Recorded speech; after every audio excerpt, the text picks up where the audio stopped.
We're joined now by Dr. Kayode Oguntimehin, who is the Permanent Secretary, Lagos Primary Healthcare Board, to shed some light on the latest with this matter. Thank you for coming on this morning. Good morning, Chamberlain. Well, let's start off from this perspective. Yes, we will eventually come to those cases of Ebola and how we're responding lately. But this question of stigmatization, because, I mean, it's raising a lot of concern about those who've been certified fit and then discharged. What kind of reports or comments are you getting about that?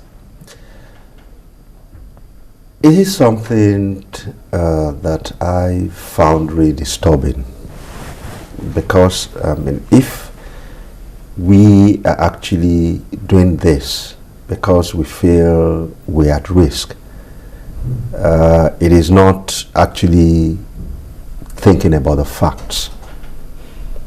Somebody who has been treated for Ebola and has come out of that treatment center is probably the safest person you could be around, because one, that person cannot get infected, and two, cannot give it to you.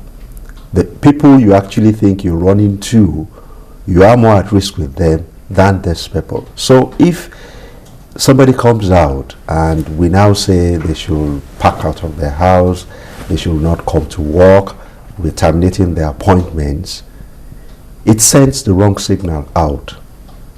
And like we've always tried to say, the only way you stop this illness is if it doesn't get to the next person. If I know that I have this disease, and I know that if I come out and I'm treated, I'm going to be ostracized in society and turned into a pariah, why would I come out? And the more I don't come out, the more I'm seeding this problem in the society. So we're not really protecting ourselves by trying to stigmatize these people. On the other hand, we're doing the opposite. I really feel that my fellow citizens should have a good think about this. It is getting so worrisome that even some of our health workers are being stigmatized against. And these people are actually unsung heroes. This problem started about 52 days ago. And I've known people who, for those 52 days, have worked themselves to the ground. They're getting by 3-4 hours of sleep every day, trying to make people safe. And instead of us acknowledging them, we are pushing them away. The U.S. Assistant Secretary of State came to see us at the Ebola Center. And when she came in, she said something that she thought she was coming to see people with halos on their head and wings on their shoulders for the sort of effort they had put in this. And very appreciative. So if others outside our shores are appreciative of what these workers are doing, I find it very, very, very, really disturbing that our people are not giving them the accolades that they deserve. Instead, they are being threatened left, right, and center. I hope our people will change this attitude, because if we drive these people away, who do we think is going to help us to contain this? And that is the trick of this thing: contain it, don't let it explode. We see the example of Liberia.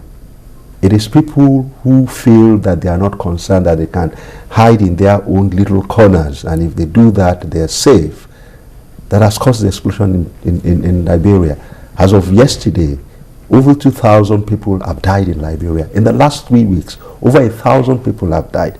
And it's because people are not being their brother's keepers. We have people who are being our brother's keepers in Nigeria, and we're ostracizing them. It's definitely a problem. I mean, listening to the Commissioner for Health, Dr. Jide Idris, saying that if you've experienced stigmatization, we think you should report to the Ministry of Justice.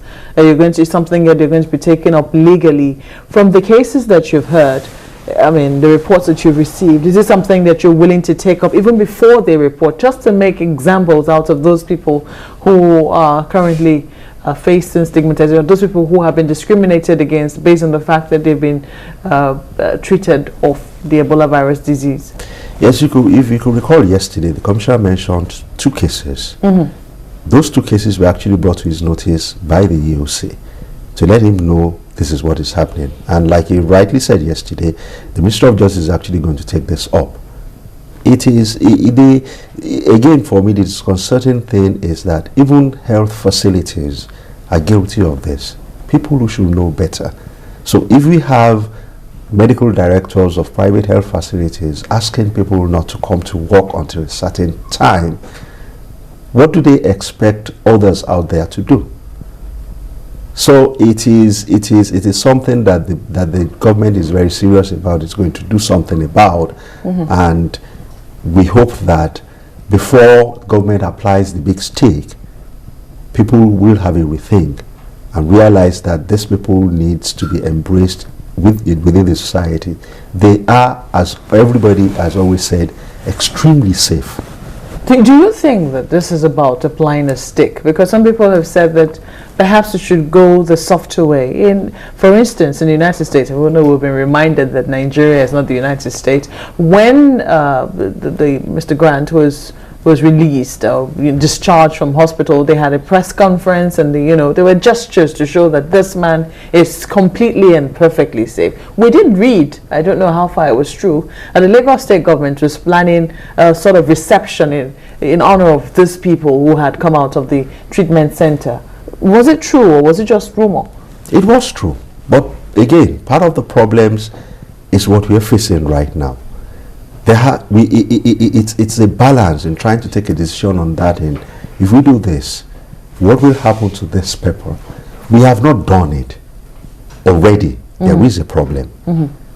So it becomes difficult to convince this paper to come out and say, this is my face, this is what has been done. And so we're still weighing it. It's something we really wanted to do.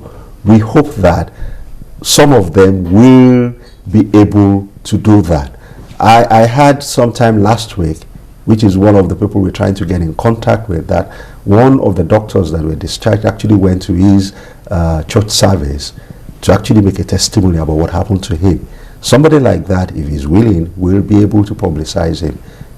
We need to show a face to this, but at the same time, we have to be very cognizant of the fact that is it going to backlash on these people in the society? And that's why I'm saying that I'm appealing to all of us to see this paper as people who have gone through tribulation, fire, and they've come out of it unscathed and more ardent. They are much more the person to relate with in this outbreak than anybody else. I mean, they should only think about, what did the doctors now feel? Well, I'm sorry, we can't handle this, and then they go off. It would have been worse off today.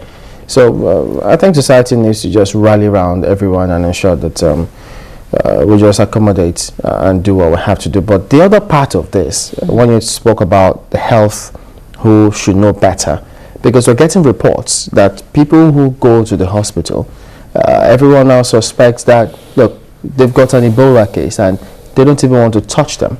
And as such, people are dying because everyone is afraid to touch them, even in the hospitals.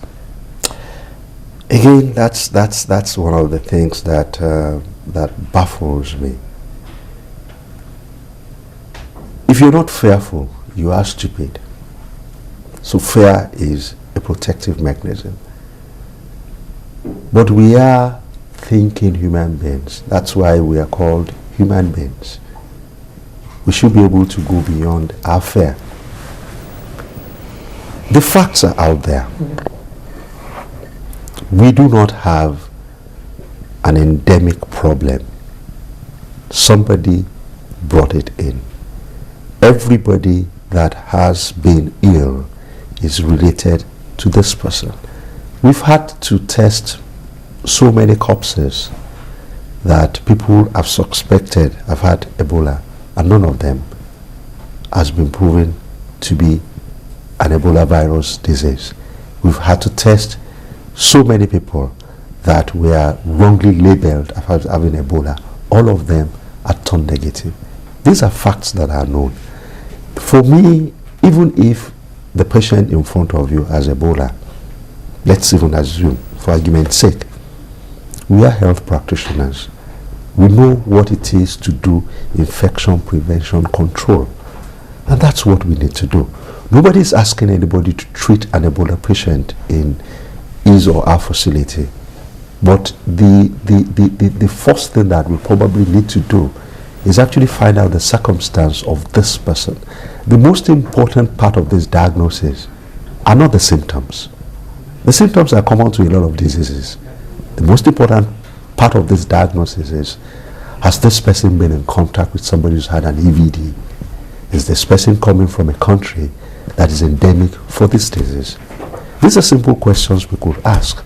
And if we have a high index of suspicion, even if we're going to call the Ebola Operation Center, still put this person in an isolation place. Just all you need is just make sure the person is sitting down somewhere where nobody's touching the person.